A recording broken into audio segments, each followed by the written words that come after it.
Bonjour, je m'appelle Galit. J'ai la grande chance de diriger le Jane Goodall Institute en France. Jane Goodall est une éthologue, une activiste environnementale. Elle a aujourd'hui 86 ans. Bon pied, bon oeil, elle traverse les pays et voyage plus de 300 jours par an.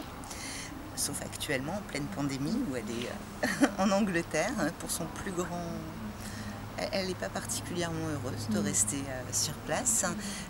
Jane est partie à l'âge de 20 ans, la vingtaine. Elle est partie en Afrique, au Kenya, sans aucune formation scientifique.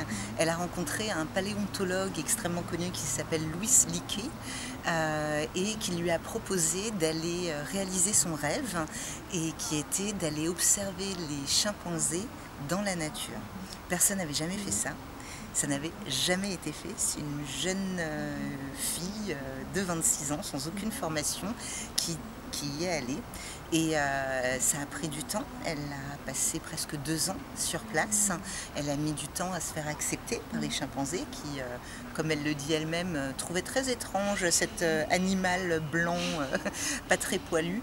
Et elle y a fait 2 découvertes fondamentales. La première, c'est que les chimpanzés créaient des outils, et la seconde, c'est qu'ils les utilisaient. En l'occurrence, c'est qu'ils savaient prendre une brindille et pouvaient l'utiliser pour rentrer dans une termitière et manger ainsi. Et à l'époque, c'était la définition de l'être humain. Et donc il a fallu changer la définition de l'être humain, et ces découvertes ont donc changé totalement notre perception du règne animal, notre place au sein du règne animal. Et il y a une couverture du Time que j'aime particulièrement qui disait à l'époque « The woman who changed the definition of man ». Voilà. Et elle a continué à travailler dans la conservation et la protection de ces chimpanzés à Gombe, qui est donc maintenant en Tanzanie, qui est vraiment le cœur à la fois émotionnel et géographique du Jane Goodall Institute, puisque ce sont des études qui continuent, qui perdurent jusqu'à aujourd'hui. C'est la plus longue étude qui ait jamais eu lieu sur des chimpanzés sauvages ou sur des animaux sauvages dans la nature. Donc c'est vraiment extrêmement impressionnant. Et un jour, elle était dans une conférence et elle s'est rendue compte que chaque chercheur parlait en silo, que chacun ne travaillait que dans son domaine et ne prenait pas en considération ce qui se passait à côté. Et elle, en voyant comment Gombe évoluait, elle s'est rendue compte de la déforestation qui était en cours, et elle s'est rendue compte combien tout était intrinsèquement lié.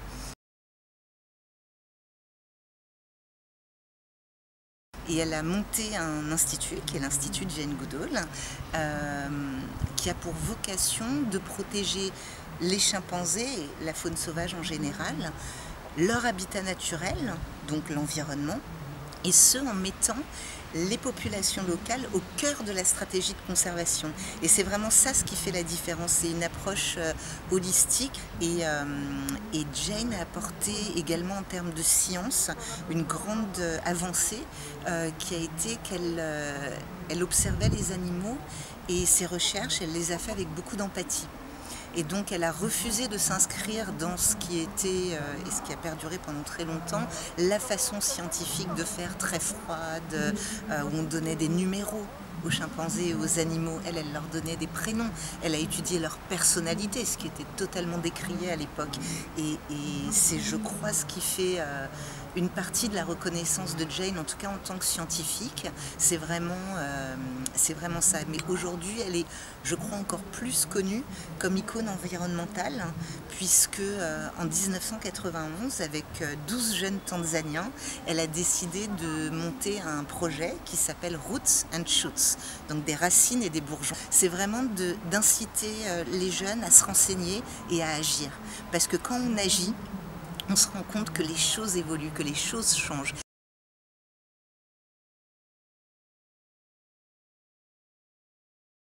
Et le programme Roots and Shoots, il a vraiment pour vocation de commencer par une cartographie autour de soi. On commence et on regarde, donc toujours cette approche globale, qu'est-ce qu'il y a en termes d'humains, en termes pour les autres animaux et pour la nature autour de moi. Est-ce qu'il y a des SDF, des réfugiés, des personnes âgées, des personnes jeunes? Est-ce qu'il y a des animaux qui ont besoin de protection? Est-ce que les martinets, cette année, il y a eu des problèmes dans leur migration? Est-ce que, enfin, quel que soit, est-ce qu'il y a un refuge pour animaux à côté de chez moi? Est-ce qu'il manque de potager, de jardin, dans mon environnement, dans ma communauté à moi? Et ce groupe de jeunes choisit un projet qu'il décide de mettre à bien. Qu'il décide de mener à bien, pardon. Et comme c'est lui qui le décide, et ben du coup, la façon dont les jeunes s'engagent est totalement différente. Parce que souvent, on a tendance à dire aux gens ce qu'il faut qu'ils fassent. Ce serait bien de réduire ses déchets, ce serait bien de faire ceci, de faire cela, etc. Or là, c'est vraiment chaque groupe, chaque jeune qui décide comment il souhaite adresser le problème. Et on se rend compte que quand on agit, ben, y a des résultats. Et quand il y a des résultats, on est content. Et quand on est content, on le célèbre. Et ça a valeur d'exemplarité pour les autres. Et ça crée une dynamique positive. Et voilà. Donc ça, c'est un petit peu le programme Roots and Shoots. Et du coup, nous, en France, au Jane Goodall Institute, on travaille vraiment sur les deux axes. Donc on travaille à la fois en recherche, en sciences, en conservation. Donc soit des projets qu'on monte nous-mêmes, comme là, cette année, on va planter... grâce à Maison du Monde, 1,2 million d'arbres en Tanzanie. Alors, le chiffre est important et on en est ravis, mais au-delà du chiffre, ce qui est vraiment intéressant, c'est quels arbres, où, quelles essences, pourquoi. Et toujours un point qui chez nous est extrêmement important, c'est dans ce temps long. Ne pas se dire qu'on le fait aujourd'hui et puis ah c'est super. Non, nous on veut vraiment, ça fait 40 ans qu'on est sur place, 60 ans parfois, on est présent sur les 14 pays qui composent la ceinture équatoriale africaine, là où sont présents les chimpanzés sauvages. Et donc c'est vraiment important pour nous que chaque projet ait vocation à rester, à avoir une approche globale. Donc c'est pour ça qu'on le fait avec les jeunes des groupes Roots and Shoots tanzaniens, on le fait avec les gardes-parcs tanzaniens et on le fait aussi, et bien sûr, comme toujours, avec les populations locales. Et en parallèle, on va planter 12 000 arbres, nous ici en France, avec les jeunes des groupes Roots and Shoots et les collaborateurs de Maison du Monde, de façon à créer un lien entre les structures, parce que c'est un des points très positifs du programme Roots and Shoots, c'est qu'il y a des liens à l'international entre les jeunes, ce qui crée une ouverture. Donc on fait de la recherche et de la conservation, toujours tourné à la fois sur les chimpanzés, la faune sauvage, mais aussi pour les populations locales. Par exemple, cette année, l'Institut en France, on a décidé d'aider 34 villages au Mali. Il y a des chimpanzés sauvages qui sont présents au Mali et il y a 34 villages qui habitent tout le long de ces territoires. Et on travaille avec eux depuis des années, ils nous aident à poser des caméras trappes, à pister, etc. Et maintenant, évidemment, on souhaite nous leur apporter et voir comment est-ce qu'on peut les aider. Et pour ce faire, on va faire à la fois l'accès à l'eau, avec un puits, avec une pompe, etc. L'accès à la sécurité alimentaire, l'accès à l'éducation et aussi en plantant à la fois des arbres qui ont vocation d'aider les humains et les animaux. Il y a beaucoup d'arbres dont les feuilles différentes permettent de réduire la fièvre quand il y a différentes maladies et aussi des arbres fruitiers. Donc c'est toujours cet aspect très global des choses qui est très important pour nous. Donc on a la recherche et la conservation d'un côté et de l'autre côté on fait beaucoup de sensibilisation et d'incitation à l'action, donc via notre programme Roots and Shoots, mais aussi on fait du plaidoyer. Donc ça veut dire le fait d'essayer de changer les législations, d'inciter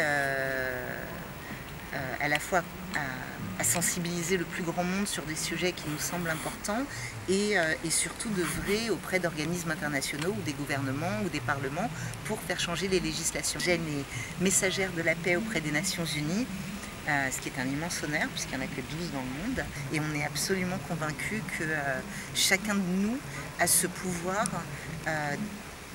dans chaque geste qu'il fait de pouvoir impacter le monde et à nous de choisir quel impact on souhaite avoir.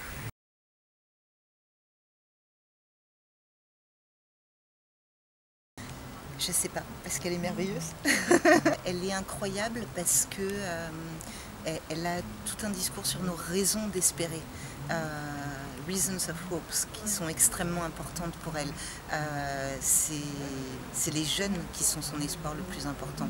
C'est le fait de dire nous détruisons aujourd'hui, nous chassons les animaux, nous les mangeons, nous les tuons, nous les trafiquons, etc. Mais de la même façon, on peut lutter contre ça. Et cette force et ce pouvoir qu'a l'être humain est sans limite. Lui, il est sans limite. Les ressources sont limitées, notre planète est limitée, mais nous, notre force d'action, il est illimité. Et cette foi qu'elle a dans les jeunes, dans le fait que chaque geste compte, que chacun d'entre nous peut avoir une action et que l'accumulation de ces actions individuelles peuvent avoir des résultats collectifs extrêmement importants, je crois la porte profondément et elle a une vraie confiance en la jeunesse. Qui est très rassurante. Mais je trouve ça génial le fait de réussir à avoir une approche globale parce que souvent ce qui est reproché au mouvement écologiste c'est de dire oui mais vous vous occupez que des animaux, que de la nature, vous faites ça contre l'homme, alors qu'en fait on se rend compte qu'en impliquant les populations c'est du mieux, certes oui pour les forêts, pour les animaux, pour les écosystèmes, mais aussi pour les humains qui sont effectivement, les populations locales sont les premières touchées aussi par le dérèglement climatique, par la déforestation. Ce que je trouve assez intéressant, c'est que c'est trop facile d'arriver en expliquant à des gens il ne faut pas tuer les animaux ou il ne faut pas couper les arbres. Ah, c'est pour manger, ah, c'est pour vous chauffer, ah ben voilà. Si on n'arrive pas avec des solutions alternatives, durables, c'est trop facile comme discours et c'est pour ça que tous les projets qu'on mène existent encore 10 ans, 20 ans, 30 ans, 40 ans, 60 ans après. C'est parce que au Jane Goodall Institute, il y a quelque chose que je trouve, moi en tout cas, très fort, c'est cette notion du temps long. Ça veut dire, même si demain on a le financement pour construire, et il se trouve que c'est un exemple vrai, je crois que c'était 12 dispensaires, on ne va pas construire les 12 dispensaires. D'abord, on prend une première année pour expliquer, pour impliquer, pour que les populations elles-mêmes fassent partie du projet, décident comment le projet doit et peut être construit. Une fois cette année passée, et on fait une campagne de vaccination, etc., pour commencer petit à petit. La première année, on construit le premier dispensaire qui va être utilisé pendant une année. Et à la fin de cette année-là, bienvenue dans le monde des scientifiques, on fait un audit, c'est-à-dire on s'arrête et on regarde qu'est-ce qui fonctionne, qu'est-ce qui ne fonctionne pas, qu'est-ce qui pourrait être amélioré, et ça va de remarques extrêmement importantes à des remarques toutes petites mais qui changent la vie. La porte elle va dans ce sens-là, c'est jamais pratique parce que du coup à chaque fois, moi quand je viens pour un avortement, je ne veux pas rentrer dans la même porte que voilà, j'ai besoin d'une discrétion parce que chez nous c'est pas quelque chose qui se fait facilement, etc. Je tiens à préciser que le Jane Goodall Institute, on fait partie des rares, malheureusement, maintenant ONG qui continuent à travailler sur le droit des femmes à disposer de leur corps, et que quand on fait un accès à la santé, on donne un accès à la santé dans toute sa globalité. Et aujourd'hui, c'est devenu parfois compliqué à faire, à la fois par des réticences locales, à la fois parfois par les bailleurs. Et nous, notre indépendance nous permet de conserver ça et de continuer à le faire. Et c'est quelque chose qui est extrêmement important pour nous. Donc une fois qu'on a ce dispensaire, on a bien pris en compte l'ensemble des remarques, on va en construire 2 autres.